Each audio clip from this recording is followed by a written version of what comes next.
Okay, let's dive right into this explainer and see how a locally constrained Spanish soccer team evolved into a global billion-dollar entertainment empire.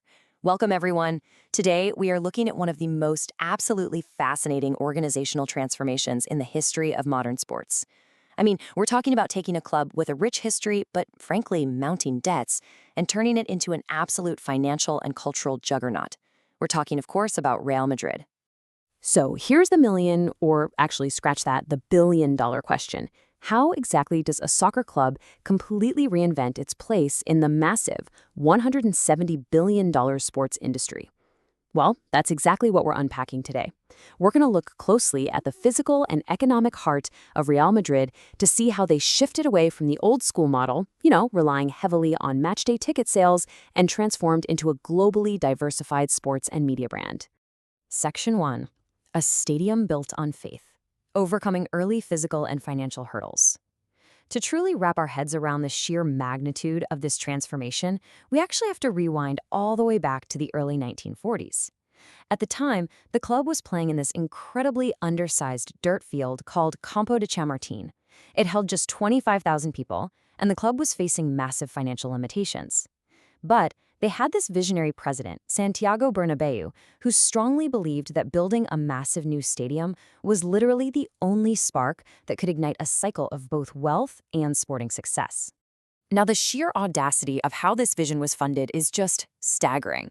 At the time, banks simply refused to finance a soccer stadium. They just didn't see sports as a safe investment, right? So Bernabéu and his treasurer had to get creative. And I mean really creative. They raised 38.3 million pesetas directly from the fans through citizen bonds. Regular, everyday supporters literally bought into the dream, fully crowdfunding the construction of a 75,000-capacity coliseum that eventually opened its doors in 1947. And from there, the physical building constantly evolved. It really mirrored the club's relentless drive for growth over the decades. You start with that fan-funded opening in 1947, and then watch it grow to host the 1982 World Cup final, which required a brand new roof. Fast forward to 1994, and an aggressive expansion pushed the stadium's height up to a dizzying 45 meters. All of this laid the vital groundwork for the astonishing 2024 mega project that we'll be exploring shortly.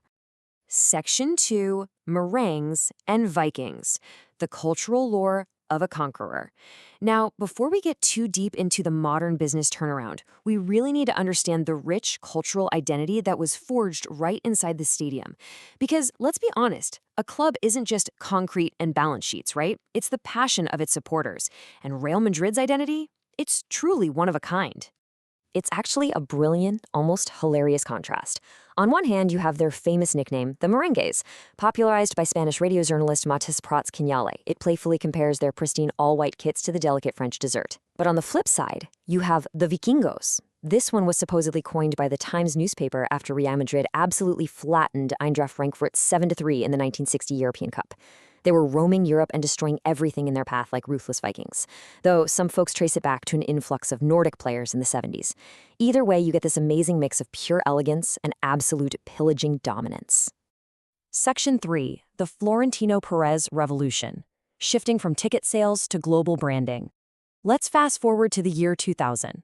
Despite all of that glorious history, the club was staring down the barrel of a staggering $288.5 million debt.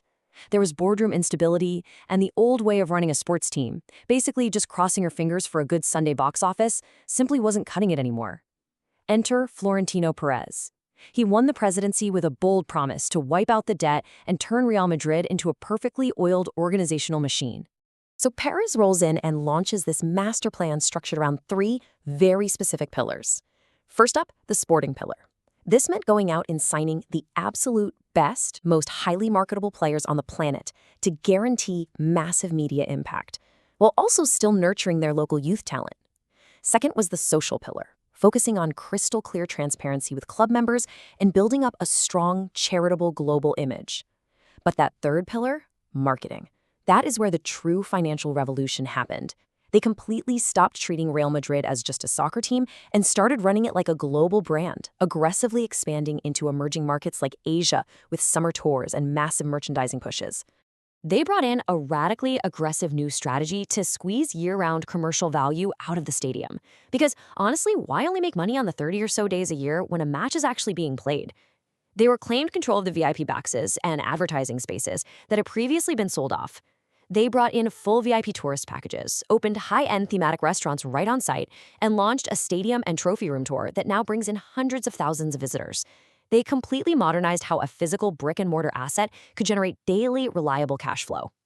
And the scale of this financial turnaround? It is nothing short of incredible. They literally managed to double their total revenue in just a 4-year span, going from roughly $165 million in the 2000 to 2001 season, skyrocketing all the way up to $331 million by the 2004 to 2005 season. Perez actually did it.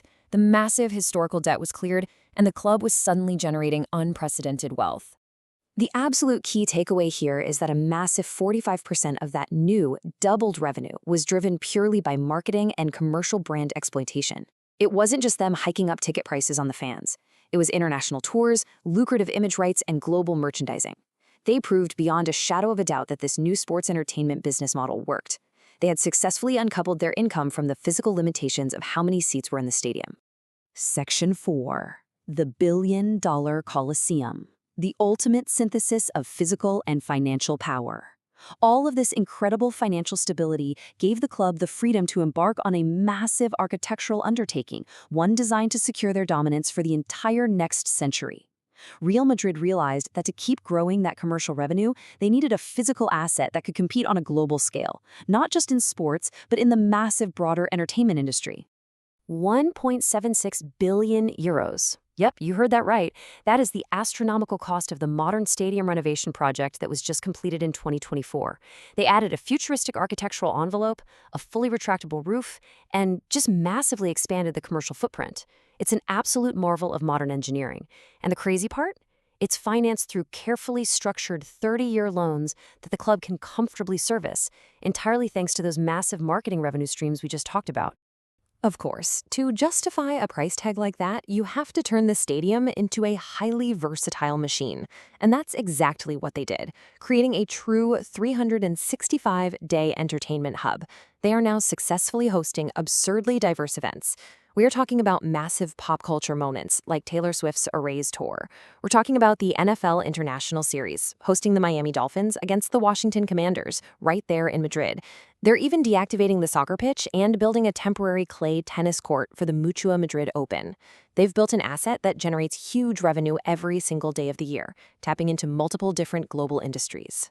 It's truly fascinating to stop and reflect on the fact that this high-tech, billion-dollar global empire all traces back to one audacious declaration made by a club president during post-war Spain.